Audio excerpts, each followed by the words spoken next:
In one study, almost 1 in 4 adopted shelter dogs were returned within 3 months. Another, much larger study found about 16% were returned within 6 months. Now, I don't tell you that to scare you away from rescuing a dog. Actually, I want to do the exact opposite because those numbers made me think about something.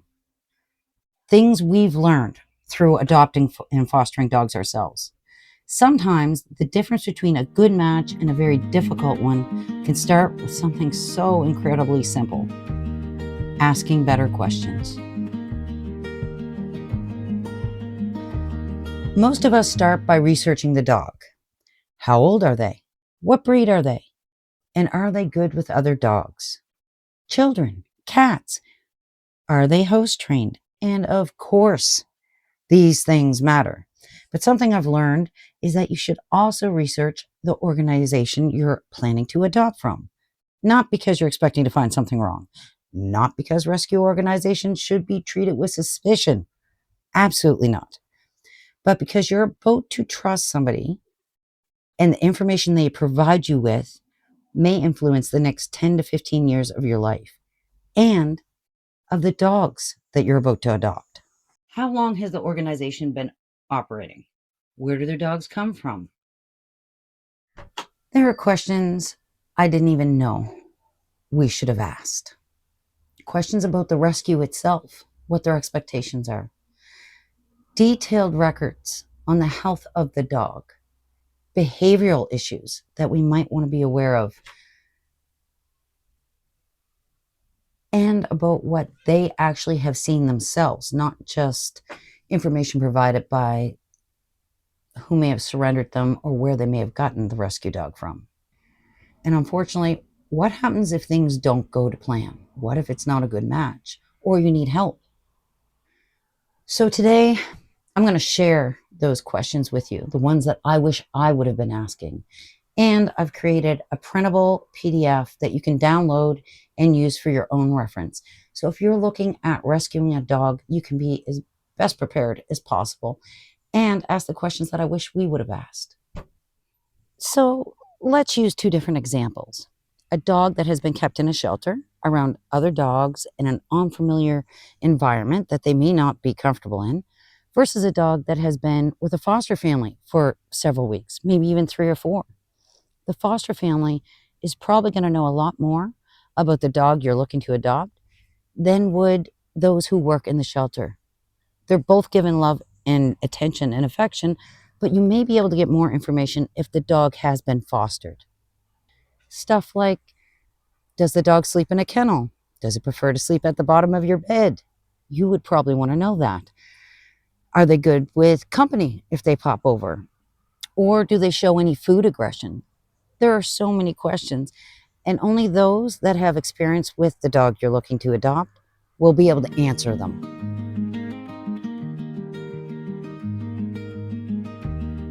Let's focus on a dog that may have come into the rescue 2 days previous.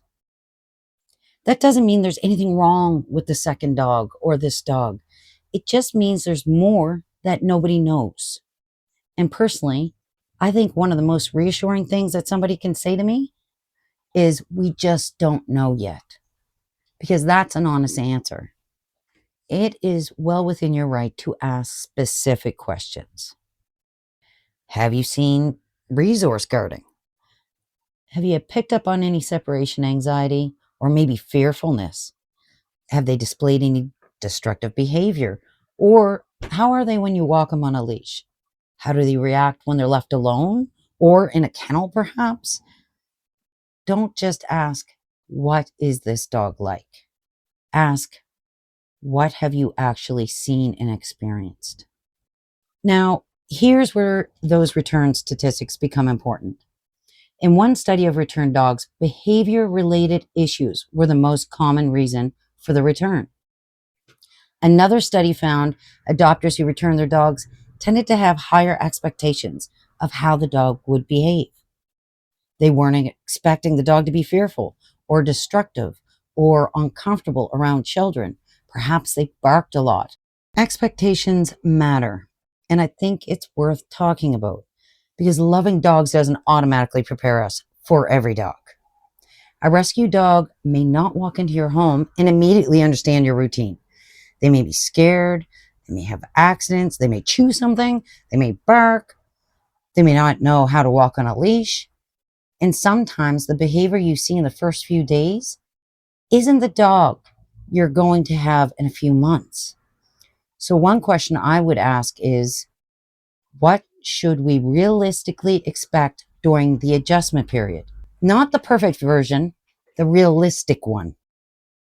Then there are the medical questions. Before adopting, I would ask exactly what veterinary care this particular dog has received. Not what the rescue normally does, what has been done for this dog. Have they had their veterinary examination done in the past? Are they up to date on vaccines? Do they have a microchip? And if so, how can you get it changed into your name and your information? Are they taking any medication? Is there any concerns about potential health issues in the future? And is there anything that still needs to be followed up with? And very importantly, what records will I receive?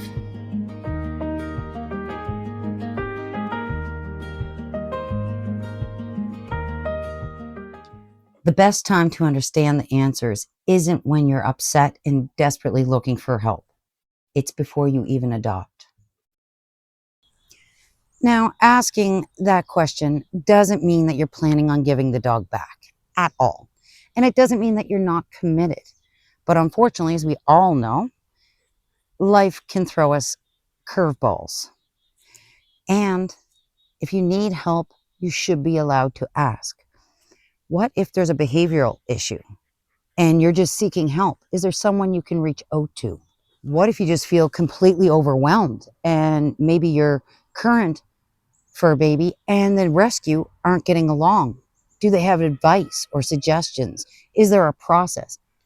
And unfortunately, yes, if it does come down to it, what is the process to return the dog? Maybe they have a foster to adopt program, which may give you a trial period, and that may work best for your family. And unfortunately, you should know, if all else fails, will they take the dog back, or what the expectations are? What does the contract say? What are you bound to by this rescue? People use the word red flag a lot. I'm a little careful with that phrase because rescue is messy.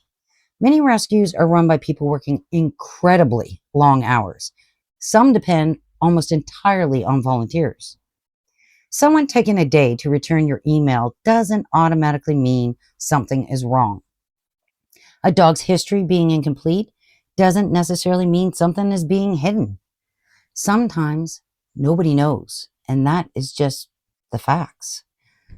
What I would pay attention to is a pattern. Are reasonable questions repeatedly avoided? Are you getting different answers from different people? Are you being pressured to make a quick decision? And, of course, there's another side to this. You shouldn't be the only person asking questions. The rescue should be asking about you too. Your home, your lifestyle, other animals. Do you have children? Your work schedule, your experience with dogs, and what kind of dog you're hoping for.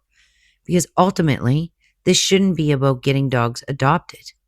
It should be matching the perfect family with the perfect dog. It should be about creating adoptions that last.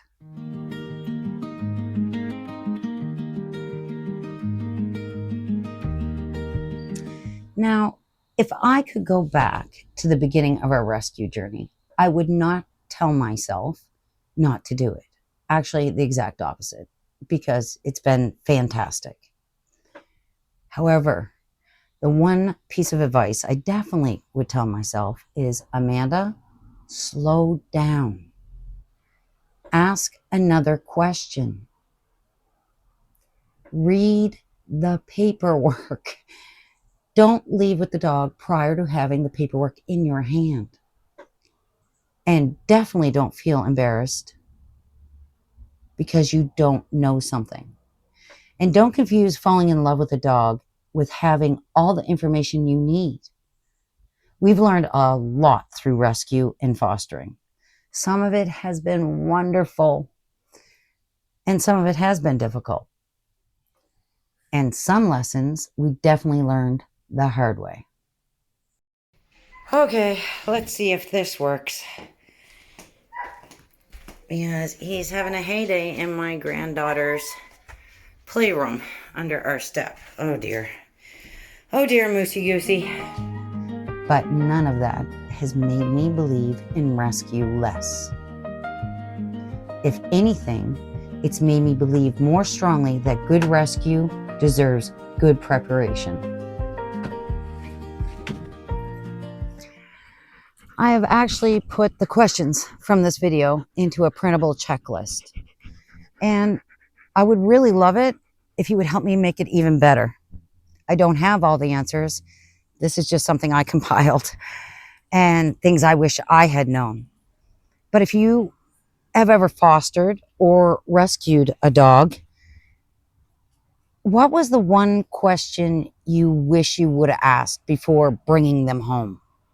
Please put it in the comments below, because I can almost guarantee you, if somebody's watching this video and they are looking at fostering or rescuing the first time, your question may be something they haven't thought of, and it could really help them make a better decision.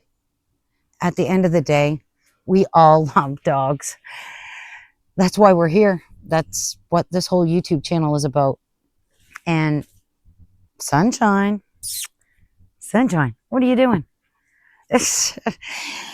They bring so much joy to our lives. The key is to make sure that we are the right fit for them and they are the right fit for us. Right, darling? Right. As always, thank you so much for popping by. Much love from Nova, Sunshine, Scott, and myself. I'm Amanda. Till next time.